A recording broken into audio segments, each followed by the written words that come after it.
En sachant que la sélection naturelle n'avait aucune possibilité de faire évoluer une espèce vers une autre, les évolutionnistes, après Darwin, ont estimé que les espèces avaient évolué par le biais de mutations génétiques.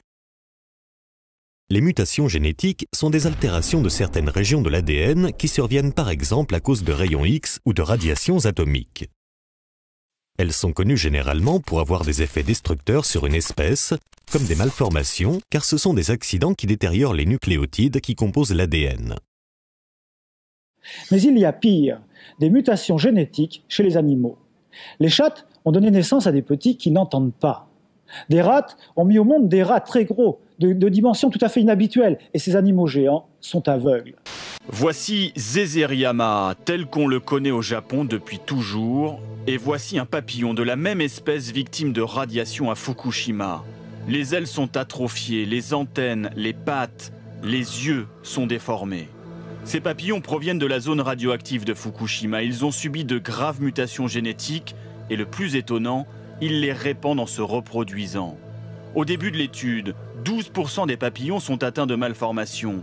À la seconde génération, ils sont 18%, plus d'un tiers à la suivante. En laboratoire, les scientifiques japonais ont recréé les conditions de Fukushima. Les malformations sur les papillons cobayes sont identiques, le constat alarmant. En revanche, les mutations génétiques peuvent être, par moments, bénéfiques et par conséquent aider une espèce à survivre.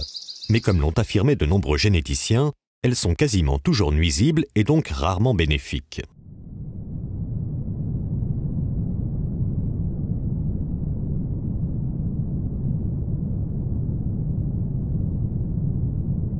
En effet, la plupart des mutations produisent des anomalies, des maladies, des détériorations de la viabilité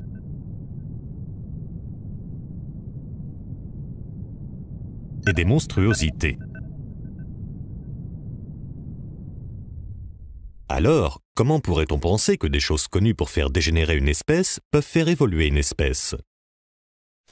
Les mutations génétiques sont aussi définies comme des changements aléatoires qui surviennent dans la structure des gènes. Et dans notre vie de tous les jours, nous reconnaissons naturellement qu'un changement aléatoire dans une structure ordonnée ne peut pas avoir un effet positif. Par exemple, si un changement aléatoire survenait dans un bâtiment suite à un tremblement de terre, y aurait-il une amélioration ou une évolution dans la structure du bâtiment? Alors, comment un esprit rationnel pourrait-il penser que des changements aléatoires comme les mutations génétiques auraient pu être la cause de l'évolution des espèces? Dans un célèbre manuel scolaire de biologie, il est d'ailleurs dit, au sujet des mutations génétiques, « Un changement aléatoire n'est pas susceptible d'améliorer le génome, pas plus que tirer une balle aveuglément sur le capot d'une voiture n'est susceptible d'améliorer les performances du moteur. »